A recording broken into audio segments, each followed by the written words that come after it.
We were talking a lot about the beneficiary owners registers, and before I will come into my presentation, I would like to tell you a story about the due diligence. I met not hundreds of SARs in my life, and I will tell you a story about due diligence. Once during the annual review, I found a company who was owned by another company, registered in UK. And during this annual review, I started to verify the data on the beneficiary owner to be sure that the data is accurate, current, up-to-date, and adequate. So, what happens next? The company, in the company's house, who set up a branch in Poland, appeared as dissolved for 2 years. And then the company in Poland, from a legal perspective, couldn't operate as a lone entity. In fact, this legal entity in Poland was operating without a legal basis. And we started to contact the client who had the account with the bank which I was working for. And the client, who was very responsive, very nice in the past, stopped to answer our calls, stopped answering our emails, and just disappeared. We started to monitor the account, the transactions activity on the account, and we saw that all transactions were below the threshold set up by the financial institution. And what was next?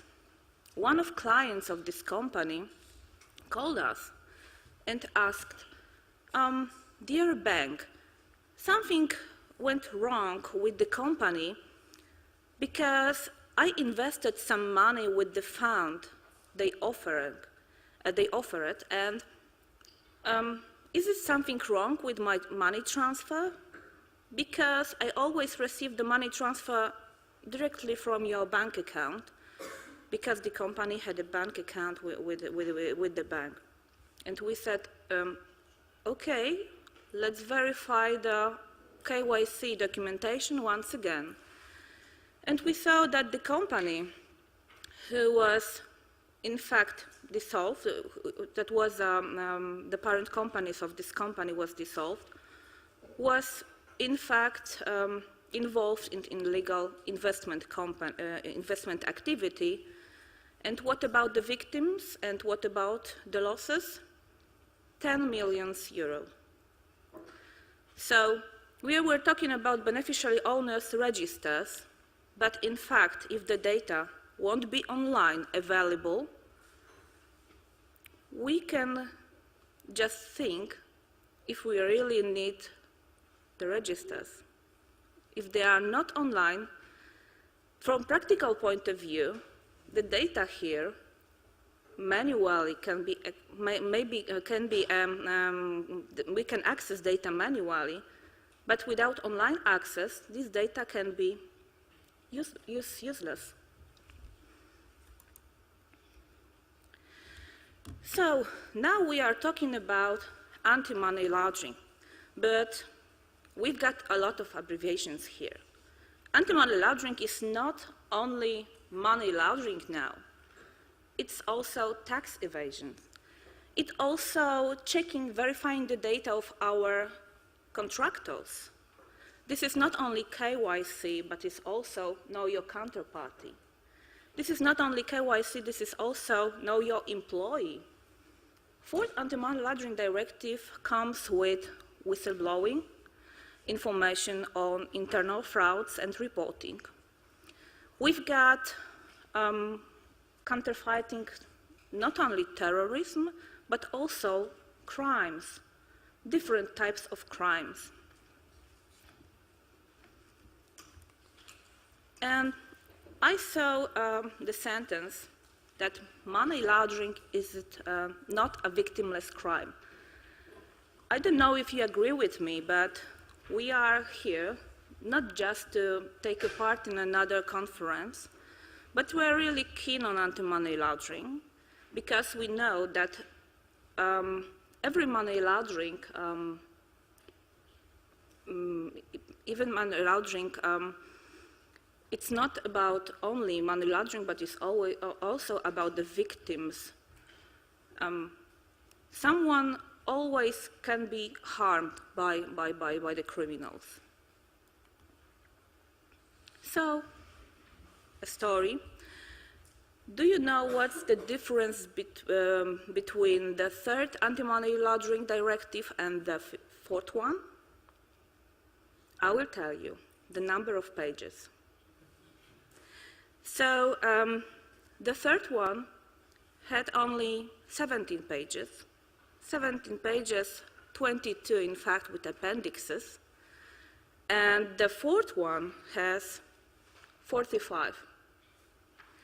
And this directive is not only the one act we should know. We've got additional documentation. We've got FATF requirements. We've got ESA requirements. It is not European Space Agency.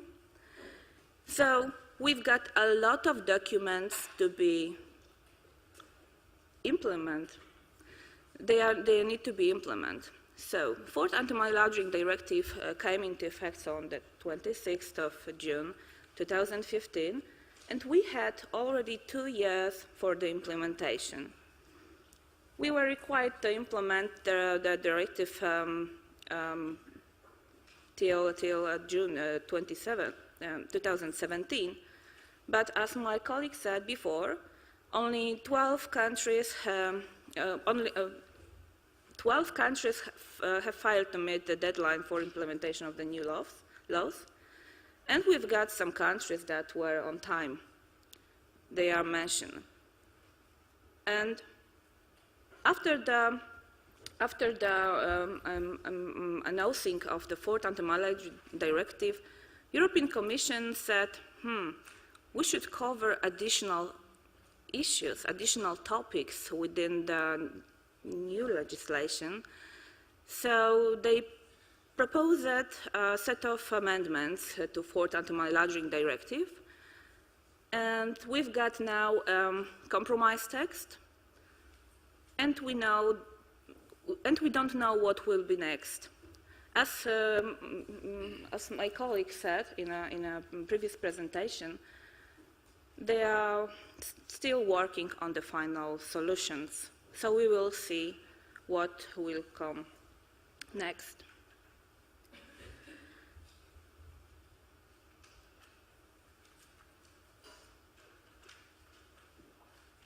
So, main challenges of fourth Anti-Money Laundering Directive, which has not been implemented in many European countries. What about Poland? Because I'm representing Poland here. We also didn't. Why? We haven't, because Polish government is waiting for the fifth Anti-Money Laundering Directive. But I also work for International Investment Company's compliance officer. The headquarters is based in London. So we had to implement the directive into our internal procedures as a company whose parent company was obliged to. And it is a tough thing for the companies which headquarters abroad to be compliant with the parent company's law and the local requirements. So that's the compliance challenge. Mainly because of the data privacy, banking on investment secrecy, and data protection. There are so many provisions in the fourth and planned fifth Anti-Money Laundering Directive that are not fully compliant with GDPR, which is coming in May next year, because of PAPs, because of databases, because of registers, because of privacy. So I think that in the 5th Anti-Money Directive, data privacy issues and compliance with GDPR should be more covered. And now we've got the 4th Anti-Money Directive. We came from strict rules to risk assessment and monitoring. Then we have to remember that we've got new requirements, but we have to apply those requirements not only for new customers, but also for all customers, for existing customers. It means that we need to search against our databases to find out who our clients are once again. It is easy, quite easy, for investment company with, I don't know, 15,000 clients. That's fine. But for the bank with 20 million clients, it's not a tough thing. It's not a process that is easily to be performed. New PAP requirements. We need to search our databases back because we've got new requirements on PAPs that will be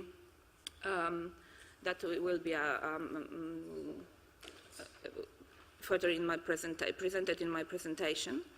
Then we need to create ultimate beneficiary registers.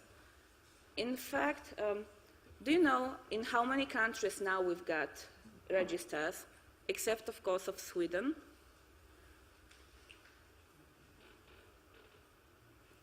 Sweden.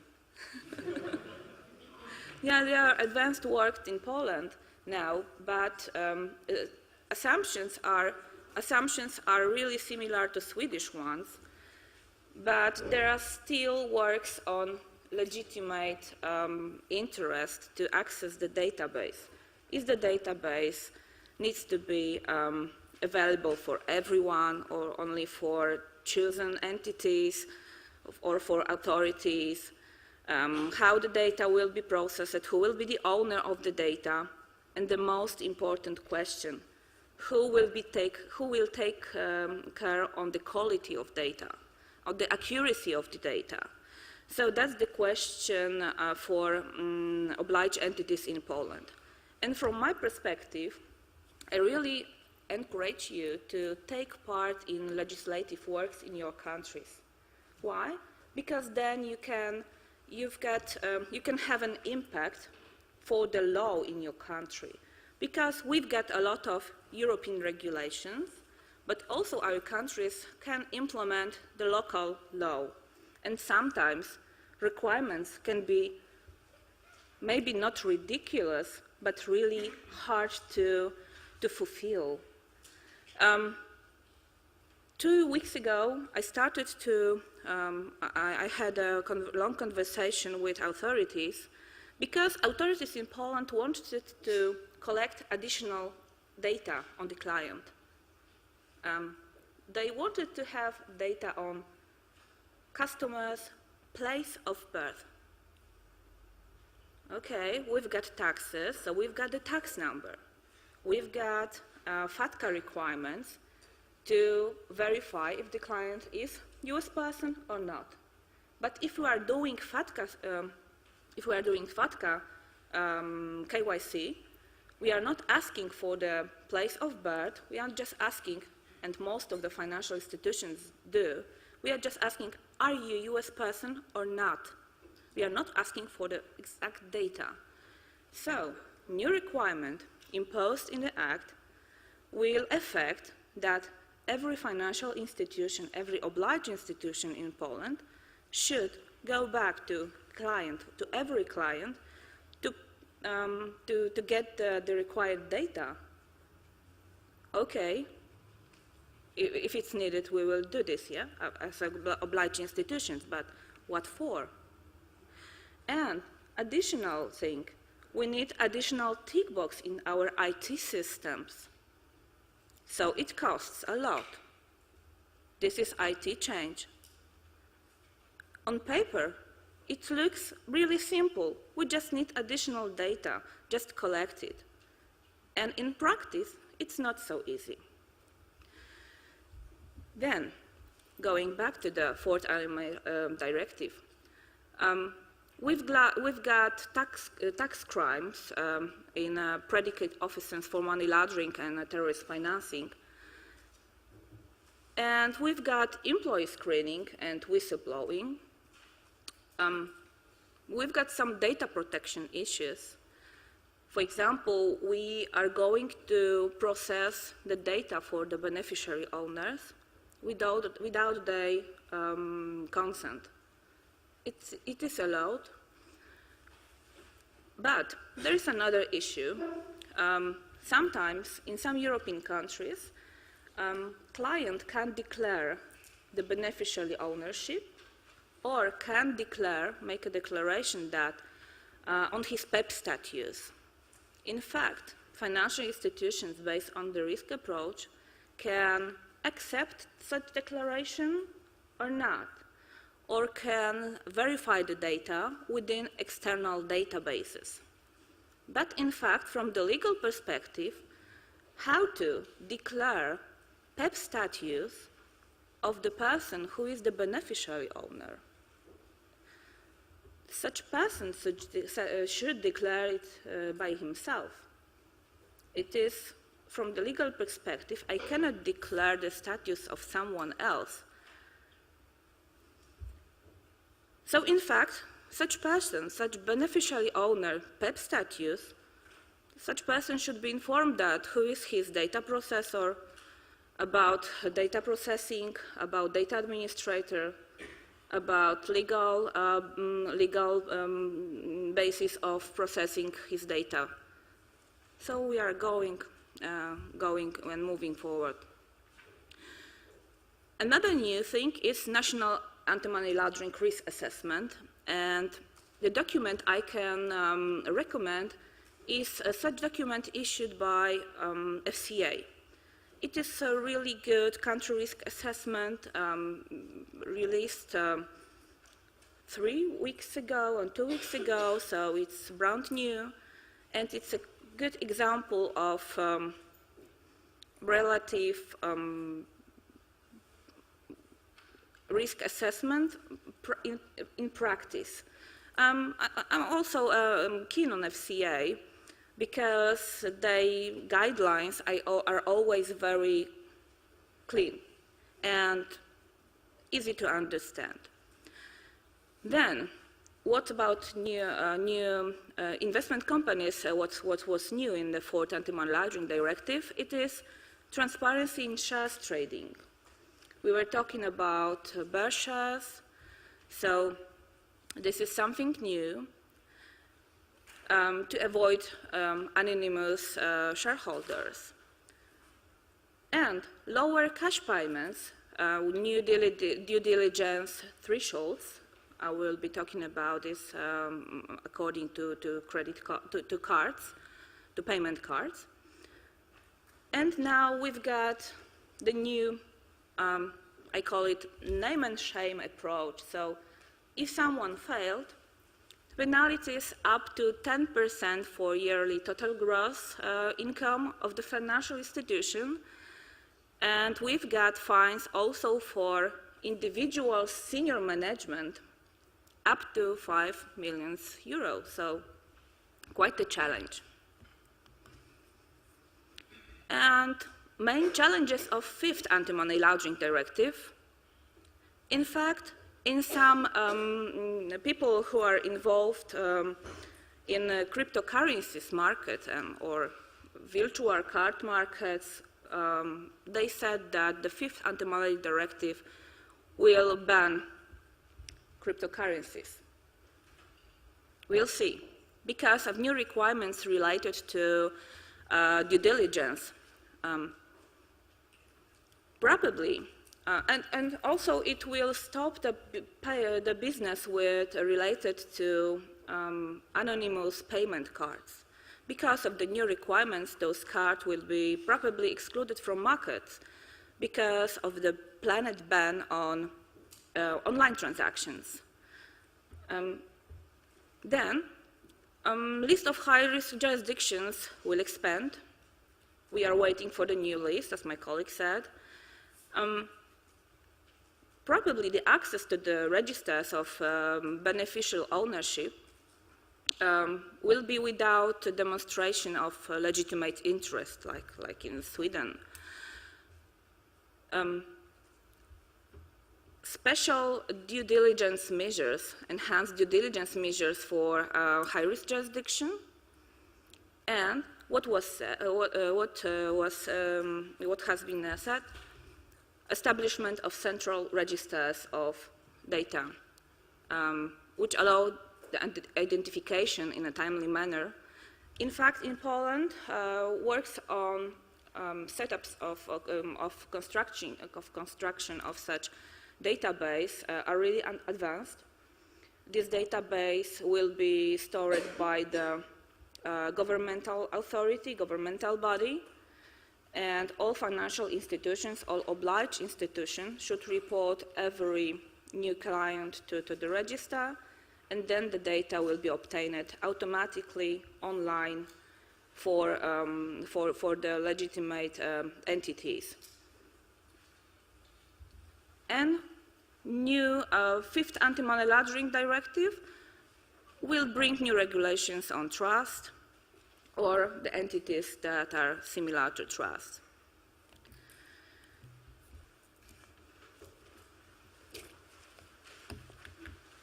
Where we are talking about PAPs, I will ask you a question: why PAPs are so important? Because they are PAPs. They've got high risk from the default. They present a high risk for potential corruption. They can have an access to public money. They can have more opportunities than ordinary clients to illegally acquire assets. And one more thing, they've got sometimes diplomatic passports with privileges. PAP doesn't have to be a person in politics, but the person that is associated to a PAP. And the PAP definition is really long, and you know the definition. And could someone tell me, if I am a PAP, and I will appoint a power of attorney, I will appoint a proxy, is this proxy who will open an account for me PAP or not, during the current definition? Or I've got a bank account, and I'm a PAP. I will appoint a proxy to the account. Should this person be monitored? Should enhanced due diligence measure be applied for that person? It isn't my closest associate. It's not. She's not my lawyer. She's not even my doctor. Is it a PAP or not? In many jurisdictions, lawyers said, no, we cannot perform data of such person. Against anti-money laundering regulations, we have no legal basis to do this. And in case of GDPR coming in force next year, it should be prohibited. So we need to think about our internal legislation in our countries to specify that such person also will be a PAP. Because such person won't appear in any register. I can be a proxy to several thousand accounts, and I will never appear in any register. So that's the gap, in my opinion. The company I'm working for, in our internal regulations, we have provisions that such person is also screened against the PAP databases, also beneficiary owners and management board members, but they are our internal regulations, and we are wonder what will be in May next year. Probably such data processing will be illegal. But that's compliance risk. We can accept the risk or mitigate it. Then, the core change is about domestic PAPs. In so many European countries, PAPs were only where they were living abroad. So now we've got domestic PAPs and foreign PAPs. They are the same category. By extending the categories of individuals who are included within the scope of PAP definition, we need to review our databases to find out if our domestic PAPs are now real PAPs. Because we had information in our systems that the politician was a politician, a member of parliament, a member of Senate, high senior in a public institution. Of course, we mark them as red flags. We mark them as high-risk clients. We put them on enhanced due diligence. So now we need to change the category. And now we can legally screen them against the PAP databases, because before we couldn't. In Poland, the Authority for Data Protection said that screening a local PAP under the third Anti-Money Laundering Directive was illegal. Screening their names against PAP database, for example, in WordCheck, KYC6 or LexisNexis or whatever. And we had to do it illegally in Poland, really. That was compliance risk. And then we need to apply those measures for new customers and, as I said, to beneficiary owners, and be careful with clients' declarations on beneficiary owners, because the risk is always on the financial institution side. This is our risk, not the database we are using for obtaining the information. And there is one gap. FCA just issued a guideline how to treat PAPs, and it's also worth reading. But we've got information that PAPs are members of the governing bodies, political parties, directors, deputy directors, and members of the board, or equivalent function of an international organization. What is international organization? Is it FIFA? I saw a guideline where FIFA was mentioned as international organization. So FCA said, no, FIFA members are, FIFA senior management is not, they are not PAPs. Okay, but in different countries, they will appear as PAPs. So we have no consistency within European countries. So I think that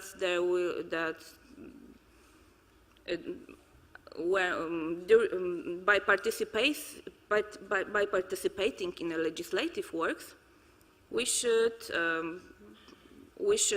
apply for explanation. What is international organization? So we need to find out more information about PAP. We need to find out information about the kids, about the parents, about the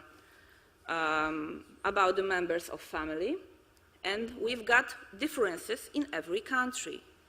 Who is a close associate? Who is it? In Italy, it will be, for example, mother, father, grandpa, grandma, and in Poland, no. We've got different social background, different habits, and we've got country differences.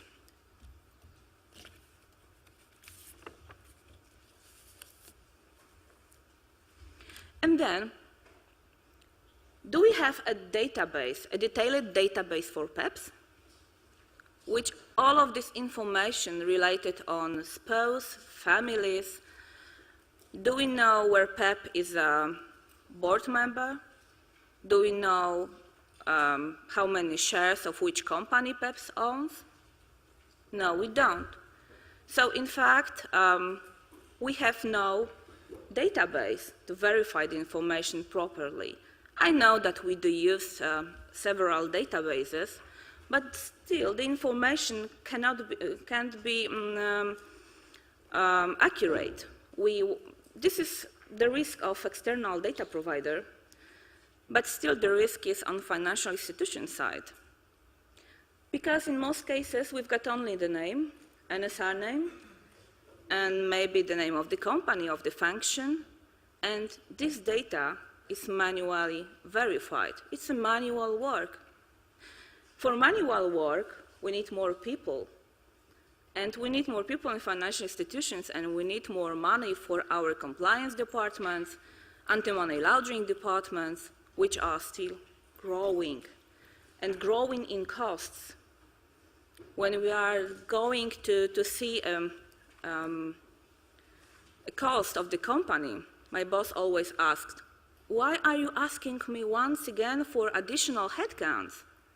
Why are you asking me again for more money? Because of regulatory requirements. Then, no single unified list.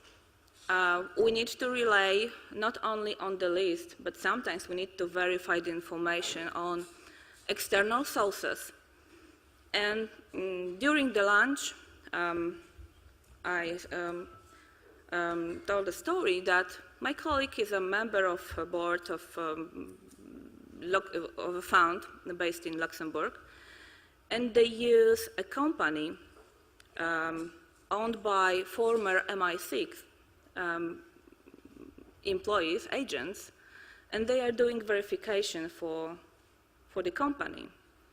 But the report costs a lot, in fact a lot, but they can provide you with pictures of the property, of a house, via satellite, and to verify if the person who wants to be our client is really the person who is not hired for this, the person who is a real client, not a hired one. I saw so many cases where companies were set up for frauds, and they have one director, they've got one CEO. That was a person who was hired to be CEO. And such person appeared in a national register because of the database, a national database, and one person was a CEO for 112 companies. And he wasn't a PAP. But the company was, after investigation, when our anti-corruption office came, it happened that this person was hired by some former parliament members. Of course, those parliament members never appeared in any register, any documents, they were just hired. So, how to deal with PAP and new legal requirements? We need to identify the PAP within the customer database. We need to know who the family member is, who is a close associate of a PAP. You know the definition. An individual known to have joint beneficial ownership of a legal entity. We have no database. We have to verify this data client by client. Maybe someone has got such database in his country. Identify the country associated with PAP, so we need to establish the risk of the country, because we've got high-risk countries and non-risky countries. We need to identify the type of a business, industry, personal, financial situation. We need to find out not only the source of money, but also the source of wealth. And some companies started to ask their PAPs about their assets and also about on their loans about their debts. Develop a scenario and scheme of PAPs transactions. So we need to know what behavior is expected. Determine if the transactions are as expected by comparing the actual transactions with the previous ones. So, do we do it? Is it possible to do it manually? No, we need a system. We need a good monitoring system. Identify and investigate transactions that are outside of the norm. So we need, in fact, we need very sophisticated IT system. So, develop a course of action to be ready to react immediately and perform ongoing monitoring of transaction. There are requirements for PAP relationships. So, in fact, we need a new monitoring system because the old one is too old to capture the unusual behavior of the PAP, sometimes. And our PAPs don't have to be high-risk PAPs. We should, in fact, divide our PAPs bucket into two buckets, high-risk PAPs and low-risk PAPs. So we need to develop new procedures how to deal with high-risk PAP and how to deal with low-risk PAP. So in fact, we need to mark them in our monitoring system or do it manually.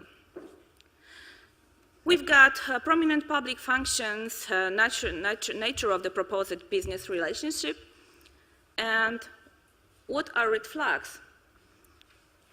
Personal worth of lifestyle. So we need to focus on lifestyle.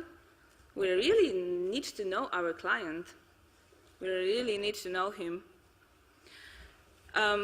We need to verify the news on the PAP, on newspapers, on internet. And the change is that now senior management can approve the relationship with PAP, and the relationship don't have to be necessarily accepted by the CEO or appointed person.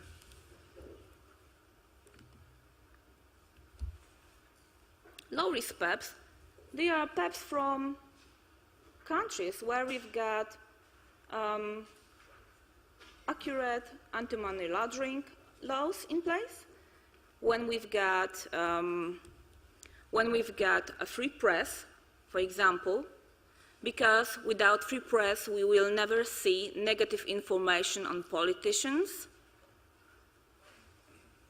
So it is important to take care on the freedom of press. Democratic countries, of course, when we've got political stability, free elections, strong state institutions, and track record for example, for probing official misconduct, so it is also important. When we've got a country without the free press, without fair elections, without a good democratic system, we will never see any negative information online or on newspapers. So we will never face this PAP as a high-risk one. And high-risk PAPs, opposite to low-risk PAPs. So also, the thing to consider is let's say the specific of PAP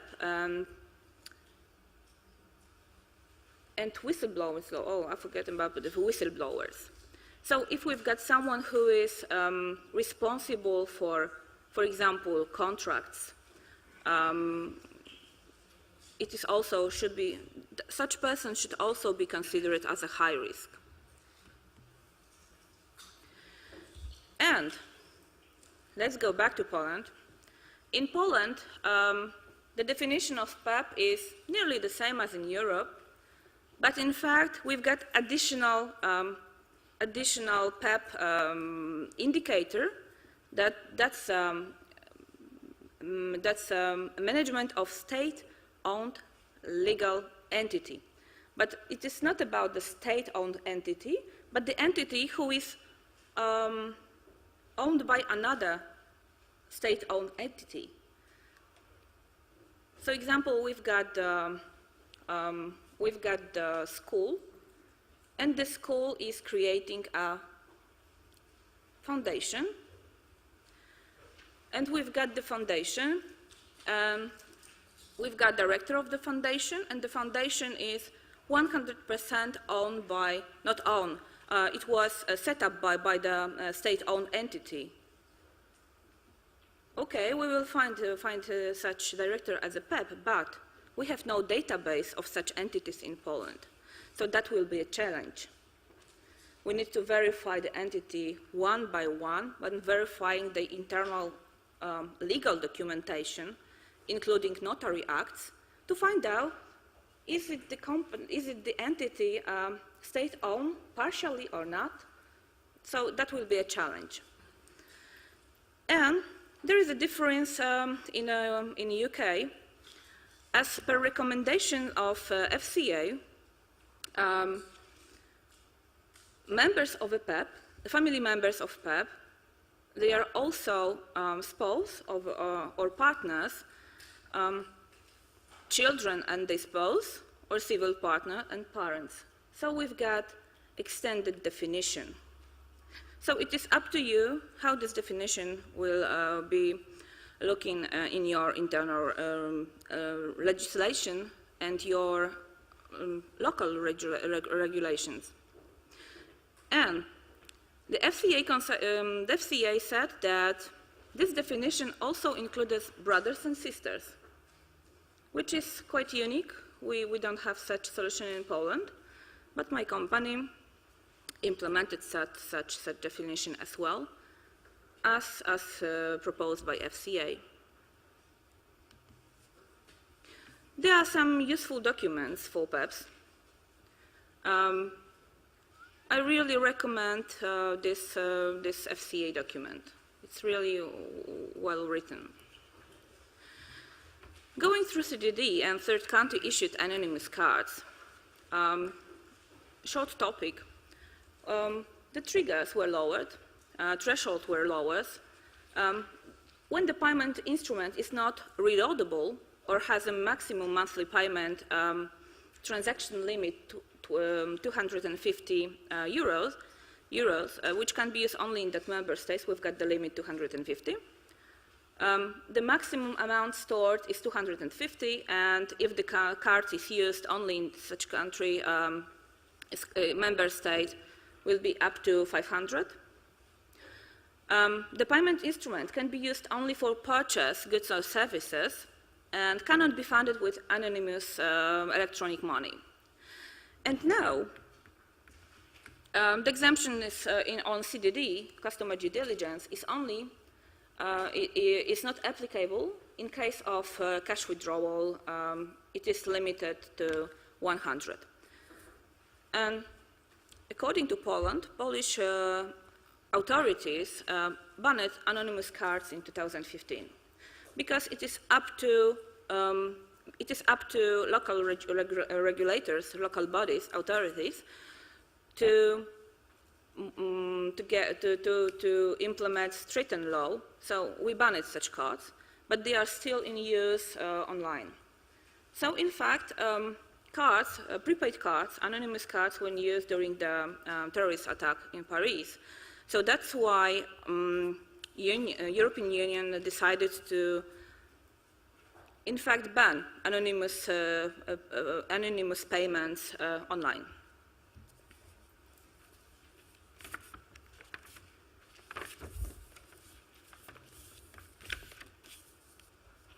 I remember the letter from our regulator, from our Financial Service Authority in Poland. I came as a bank representative on a meeting. There were some seniors from KNF, Polish Supervisor Authority, and they said, yes, we issued a letter for you to considering, okay, frankly speaking, we want you to ban anonymous prepaid cards, and we had to do it. in fact, there was no legislation on this. It was only a recommendation from the authority body. So we ban anonymous cards. So limits were lower. And what's important, closed-loop cards will be excluded from the definition of e-money. So if we've got card like payback, we could still use it. We will still use it, but it won't be e-money anymore. And then maximum amount stored electronically will be 150, and only for purchase goods or services, and banned for online payment. What does it mean? It means that we need to verify our card providers, our electronic currency providers. We need to find out if they apply sufficient anti-money laundering regulations, if they have in place sufficient customer due diligence regulations. We need to verify our supplier. So in fact, we've got not only know your client, but also know your counterparty, know your supplier. And based on the provisions, expected provisions of the 5th Anti-Money Laundering Directive, such suppliers will be banned. And it will be our reputational risk to keep the relationship with such provider or to terminate the contract. Then we should verify the identity of the card holder, refuse payments as a financial institution or a company with prepared cards from countries deemed to have insufficient anti-money laundering standards. We need to test our systems if they are ready to stop such payments. And then we need to verify if our internal procedures, systems, governance is ready for such change. So it will be a huge, huge IT change in the future. And the last point is simplified due diligence in the 4th and the 5th Anti-Money Laundering Directive. So now, as I said before, a big issue. No automatic customer due diligence. I remember where I was working on set up assumptions of the monitoring system for Citibank. We used such scenario that will eliminate entities from the white list. Such entities which were listed on the well-known and approved stock exchanges, companies which are subsidiaries of such companies, publicly owned companies. So the companies were excluded from the monitoring, in fact. Or if the scenario was really, if the transactions were triggered the limits, so or the thresholds, then the alert will appear. But in fact, they were excluding for the monitoring system. And now we are not longer able to avoid customer due diligence. We need to change our approach to risk-based approach. What does it mean? We've got a set of measures to apply. We need to carry out a specific risk assessment, and it depends on the company which will be implemented, how often, what for, based on which circumstances. We've got such annex of when we can apply simplified due diligence. Such situations we've got set out in the annex to the 4th Anti-Money Directive. And I would put your attention on ECA Guidelines. They will become applicable on 26th of June next year. ECA, it is not European Space Agency. It is a joint committee of European authorities, EBA, ESMA, and EIOPA. And this guideline is really useful. And as a recommendation of our authorities, we should in fact implement them. We know this document, we know this annex, so there is no automatic customer due diligence. We cannot exclude any entity from due diligence, even when the company is a Coca-Cola or a Citibank. We need to perform due diligence, but this due diligence can be simplified. We can, when assessing the risk of money laundering, we can relate to the type of the customer, we can geographic areas, products, services, but we cannot exclude from CDD. That's the main change. So we can assess the publicly listed company, for example, as a low risk. But sometimes, if the company is listed sometimes when we will see that the company assessed as a low risk one with simplified due diligence was accused for market abuse, then even if this company is listed, we can change our risk, we can change the risk of such entity to high risk. And there is the white list of the jurisdictions. No white list. I remember the white list, as my colleague said before, now in the European Commission there are works on establishing a new list, or not white list, but high-risk jurisdictions. And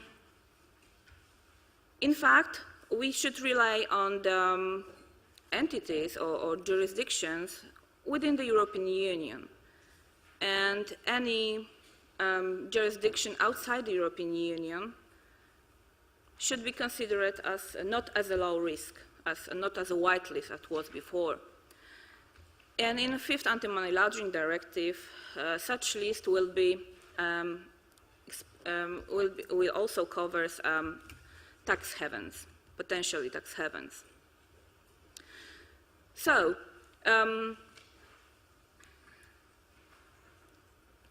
we can adjust. About the ESSA Guidelines. ESSA Guidelines says that simplified due diligence may be applied, but they are not going to exclude any due diligence measures, security measures. So we can adjust, for example, the timing of our customer due diligence. Where we find out that the product of the transaction is a low risk, so we still need to verify if customers' beneficiary ownership, and we need to verify customers' beneficiary ownership, for example, where the transactions are inconsistent with the client's profile. But we can apply those simplified due diligence measures, but we can make sure that it doesn't result in exemption for customer due diligence. And it is also about our IT systems and monitoring. So our monitoring systems should be really tough and really sophisticated. We can, according to the guidelines, adjusting the quantity of information.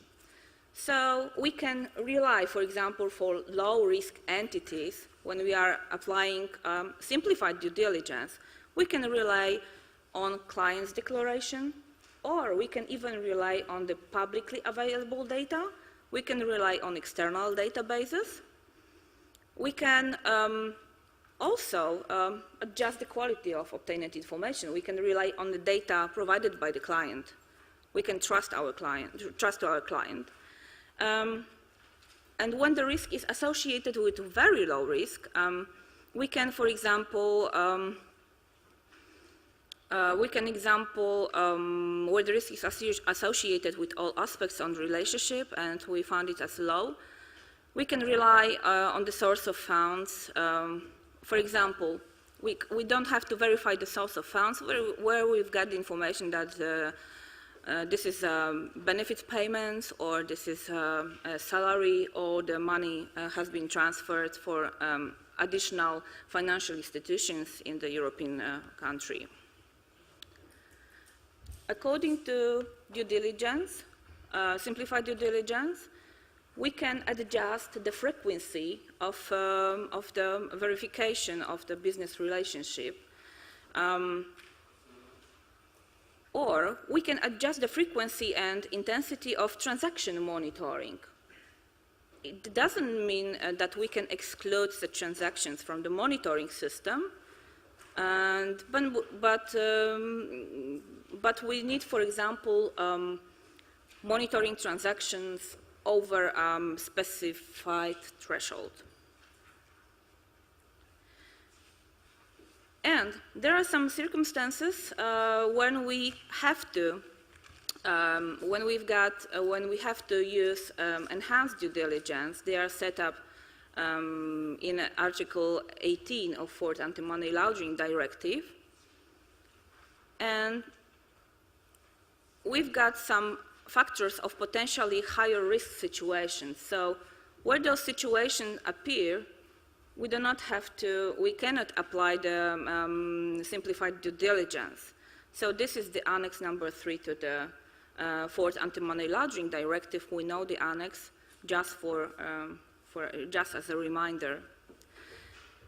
And 4th Anti-Money Laundering Directive lists specific cases when we need to apply enhanced due diligence, when we always need to treat the situation as that client as at high risk, always when the client is a PAP or the beneficiary owner is a PAP, where the company enters into a correspondent relationship with an institution from a non-European country, where a firm deals with an individual or legal entity from such a high-risk country, and when we can see complex or unusually large transactions or patterns of transactions without economic or lawful purposes.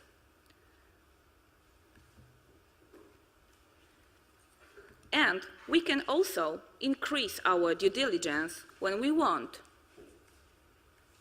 When we can see unusual behavior. So what can we do when we can see an unusual behavior? We can increase the quantity of information. We can ask for more information. We can increase the frequency of reviews. For example, annual review may be not enough. Maybe we will do our review once half a year. Increasing the quality of information. As I said in this example of this company which has been dissolved, we asked the client for additional information to confirm that his company still exists. So it was enhanced due diligence actions. And what is important from practical points of view, 4th Anti-Money Laundering Directive states that customer due diligence measures should identify the customer based on information from a reliable and independent source. Yeah? And such information should be accurate, adequate, and current. And that's our obligation to have such information in place. And that's the question to you guys. How often are you verifying your client's documentation? The proposed 5th Anti-Money Laundering Directive says, including where is available, electronic identification. So the 5th Anti-Money Laundering Directive will allow us, will require electronic identification rather than the paperwork. And transactions or business relationship with high-risk countries are potentially high risk, so they need the enhanced due diligence measures have to be applied.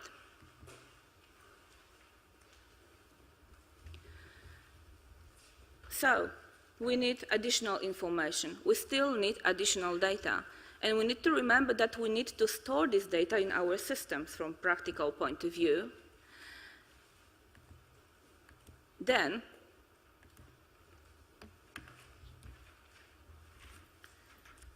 are you ready for implementation?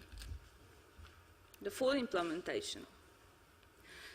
So, I think I forgot about something.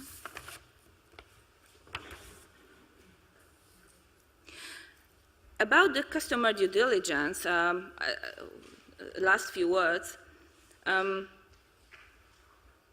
we need to have additional and accurate resources to verify this documentation. We need to remember that our CRM systems are not, in fact, ready for the Anti-Money Laundering Directive, because data storage was probably in paper. We've got a lot of PDFs uploaded into our systems. We need to review all of the files, probably to find out who the PAP is, who the beneficiary owner is. Beneficiary owners are probably in our systems, but we need to see if this information we have is accurate, and adequate, and current, because we've got information stored for 2 years. Because the client was a local PAP, for example, and we marked the entity as a medium risk. So a lot of work before